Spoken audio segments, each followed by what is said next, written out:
ninguém melhor do que o Zinho, né? Para poder falar algumas coisas aqui. Não só para a gente, para você que está em casa, para o Brasil inteiro.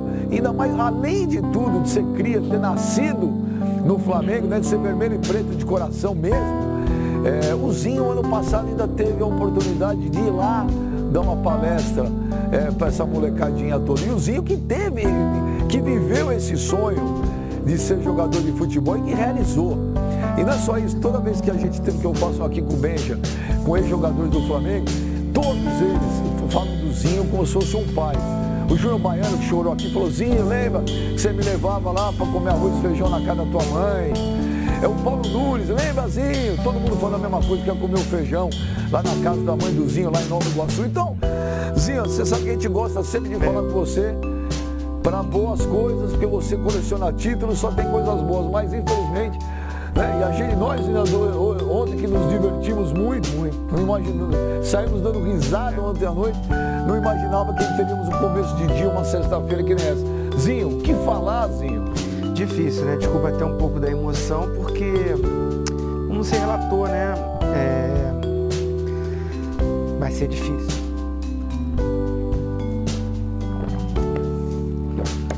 Você teve lá no passado, né, Zinho? Que loucura, dando palestra, que ninguém melhor que o Zinho para ir dar palestra para essa molecadinha do Flamengo começando a jogar bola. Respira aí, Zinho. Respira um pouco aí. Pascoal, fala o quê, Pascoal? Às vezes a memória do Zinho passa diretamente pelo que aconteceu com ele. Quando ele se reporta aos 14 anos, aos 15 anos, quando ele lá no Flamengo se concentrava para as partidas, era na Gávea naquela época, mas ele evidentemente tem esse sentimento, e todos nós temos esse sentimento. Porque, de uma forma geral, todos nós aqui conhecemos jogadores que começaram a carreira, acompanhamos a carreira de muitos jogadores. Então, quando a gente vê uma tragédia, isso é devastador. É devastador. O meu coração hoje está completamente destruído, porque eu acompanhei muito durante toda a minha carreira o sentimento dessa hora, dos meninos evoluindo, a expectativa de vida desses garotos, de ser ídolo num clube gigante como é o Flamengo, ou em qualquer outro clube que possa ser. A família que tem esses garotos como o grande esteio e talvez até ser o grande ponto de alavancar a família. Tudo isso a gente vai contando, os familiares consternados, e mesmo porque a gente sabe que o futebol é como se fosse uma pirâmide, na ponta da pirâmide não vai passar muita gente, mas esses que passaram, que estão aí, que a gente está vendo, esses meninos que estavam na concentração do Flamengo, tinham um futuro brilhante pela frente, um sonho sendo realizado. Aquela imaginação que eles tinham de jogar num time de futebol, ou de jogar só futebol. Eu confesso para vocês, eu estou com o meu coração devastado com isso. Eu tive a oportunidade como jornalista e como administrador de futebol de acompanhar algumas carreiras de alguns jogadores que ainda hoje estão brilhando no futebol brasileiro. Como o Felipe Luiz, lateral esquerdo da seleção brasileira, que eu conheci com 14 anos jogando no Figueirense, como o William, que joga no Palmeiras, que eu conheci pequenininho jogando no Guarani de Campinas, como o Zinho, que eu vi começar a carreira, como o Edmundo, que eu vi começar a carreira, que a gente, o Marcelinho Carioca, e esses meninos que eram abraçados por todos nós, que a gente transfere tudo isso para esses garotos que acabaram sofrendo com esse acidente, com esse incêndio no Flamengo. Eu ouvi as palavras do presidente do Flamengo e eu também, como Muzinho, eu não sei como é que ele conseguiu falar. E eu estou falando aqui porque é a minha obrigação profissional, eu sou um jornalista profissional e eu vivo das palavras, então eu estou falando, mas a minha intenção era, o meu coração está destruído, tá? Não tem nome para isso que aconteceu, uma destruição, uma devastação na minha vida, na vida de todas as pessoas, porque, gente, é um acumulado no Brasil. É um acumulado. Brumadinho acabou de acontecer. Aqui no Rio de Janeiro, 2 tempestades tropicais ao mesmo tempo. Como é que pode isso? E 2 dias depois acontece. A cidade nem se recuperou, 6 mortos. Aí acontece de novo. Nossa. Não, é o que é devastador. É o que eu falo, Fábio Sormani. São... toda tragédia, óbvio, isso é uma coisa difícil de falar.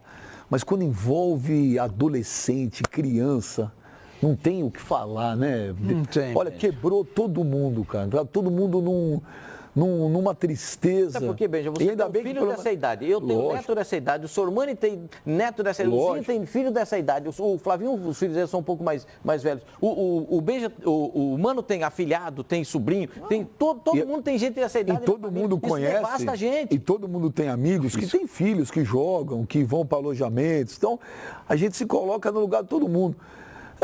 Nós vamos falar o quê, Fábio Sormani? Não tem o que falar, Benja. O Pascoal foi brilhante em tudo que ele falou, ele sintetizou, ele expressou o que passa no nosso coração nesse momento. De fato, o nosso coração e o coração do povo brasileiro nessa hora está devastado. Está realmente desse tamanho. Apertadinho, pequenininho, uma tragédia. E aquilo que todo mundo sabe, né? São crianças e a gente que tem filhos e netos, né? A gente sabe como a dor, né? De repente você ficar sem um ente querido, né? A gente que tem filhos e netos, né?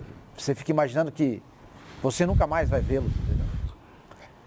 E isso é um negócio muito difícil O luto é uma coisa muito complicada, né? E como você tratar com isso é algo muito difícil. Não é fácil. Não é fácil. Crianças que tinham um sonho, estavam num dos maiores clubes do mundo, que é o Flamengo, e de repente acontece tudo isso aí. O Pascoal falou e que todos nós estamos falando, né? É muita coisa para um ano só, né? Nem começou, 3 tragédias, 2 aqui no Rio de Janeiro, uma em Minas Gerais. Que país é esse, hein? Dá para falar um pouquinho agora, Zé? Dá sim. Mais uma vez, desculpa pela emoção, porque assim, eu vivi ali dentro, né, do Flamengo, cheguei no Flamengo com 11 anos de idade e convivi na base, né, nessa situação de concentração. Não era no Ninho do Urubu ainda, treinávamos às vezes em Vargem Grande, que é essa área aí, mas ali na Gávea, embaixo da arquibancada, ou na Praça Seca, ali em Jacarepaguá, onde tinha a concentração da base. Eu tenho até hoje o nosso grupo Amigos para Sempre, que são jogadores que jogaram na base do Flamengo, e eu fiquei sabendo até através do grupo, né, essa tragédia, essa notícia que abala, né?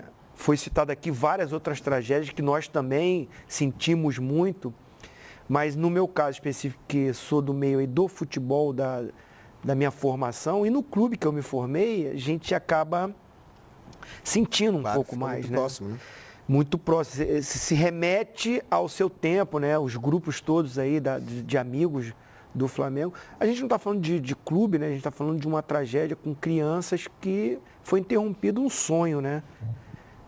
Eu tive esse sonho, com 11 anos cheguei, subi, fiz todas as categorias de base, e eu fico me colocando assim, como pai hoje, no lugar de uma família, né? De um pai, de uma mãe. A primeira coisa que eu fiz quando eu saí do meu quarto foi lá no quarto do meu filho, que por causa também dessas chuvas que foram citadas aqui, não está tendo aula no Rio de Janeiro, está tudo nem meio parado. Então meu filho em casa tem 14 anos, o Heitor, fui lá abraçar ele, porque deve ser uma dor, né, enorme, o que uma mãe, um pai está sofrendo agora, e a gente não vai ser apurado tudo, né, Flavinho? Acho que tem que... E o seu realmente... pai também, né, Zinho? Que deve ter se colocado no teu lugar, porque o seu pai também. Claro, sempre foi paizão de te levar lá, de acompanhar direto, seu Crisano. Toda. A gente que viveu isso tudo, acaba que é um dia muito triste, é um dia muito pesado. Eu me coloco aí à disposição de familiares, né, do próprio Flamengo, para aquilo que eu possa ser útil, mas as minhas orações, né, vai ser para confortar o coração desses familiares, né, que tudo vai ser apurado, o que aconteceu. Eu conheço bem ali aquela área, porque eu fui na inauguração do novo CT do profissional e até passei por esses garotos aí. Muitos deles deviam estar ali naquele momento, porque eu até brinquei com eles. Pô, agora vocês vão lá para o outro complexo, que já está pronto, que o profissional estava utilizando. Muito bom, de altíssimo nível. E os garotos felizes, alegres. E aí a dor vem maior, porque a próxima semana já estavam indo para ali.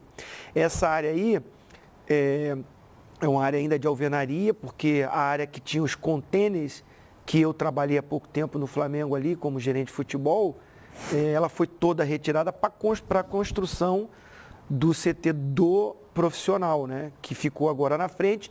E logo atrás, essa área aí, ela toda vai vir ao chão, porque vai virar estacionamento. Então, por isso, os garotos ainda estavam aí, os profissionais estão vindo para o complexo novo e os meninos vão, né? E muitos desses que hoje se foram estariam também na próxima semana. Então, a dor é mais forte, como foi falado aqui, vai ser apurado. Tem relatos que foi curto-circuito no ar-condicionado, né? Mas essa área... Um jogador chamado Felipe. Mas essa área, Flavinho, é uma área que já existe há bastante tempo, né? Eu fui gerente de futebol, então eu ia muito aí. Porque mesmo sendo gerente profissional, eu gostava de estar ali na base, com o Noval, que hoje está no profissional, um baita de um profissional. Tira uma dúvida, assim, essa estrutura que a gente está vendo, a gente viu que cedeu o teto, né? É engraçado porque as chamas foram muito fortes, a gente viu imagens muito fortes, muito violentas, mas o alojamento em si, ele era de containers ou era todo ele de alvenaria? Porque eu vi muita estrutura de ferro retorcida. Sim, o teto de algumas partes dessa área era daquelas telhas de amianto. E os quartos eram... A maioria dessa área aí, que eu estou olhando assim, reconhecendo, eu não fui lá ainda, né? E tem muita estrutura de ferro retorcida. Tem as áreas, porque tem depósitos que guardava materiais, né, de próprio treinamento dos garotos. Mas você vê que tem muita área de alvenaria. Tem. E algumas áreas realmente com essa telha de amianto, né? Parece que amianto, não sei. A maior parte não pode que mais, era... Fibrocimento. Como é que chama? Fibrocimento. A maior parte da parte de container, ela foi retirada, porque isso ficava mais com improviso para o profissional naquela época ainda. Até, né? Mas tinha ainda algum pedaço, mas a maioria de alvenaria. A verdade é que esse é um momento que a gente tem que estar solidário a esses familiares e dar sabedoria para aquelas pessoas que estão trabalhando aí, né, para solucionar ou saber qual foi a causa. Mas é um momento de muita tristeza, né? São garotos, são crianças, como já foi relatado pelo Pascoal, por você, pelo Fábio Sormani. É assim, o Benja, o Mano vai falar também. É uma tristeza enorme no dia de hoje. E já vem de outras tragédias, né? Deixar claro, a gente não está só porque é um clube de futebol. Não é. A gente está falando de ser humano, de vidas que se foram e de crianças, né? E somos solidários a todas as outras tragédias, famílias que estão desabrigadas com esse temporal que atingiu o Rio de Janeiro, tragédias que acontecem pelo país todo, pelo mundo, mas essa repercussão por ser um clube de futebol e da grandeza do Flamengo, ela fica maior, né? Fica mais visível e a gente realmente é um dia muito triste.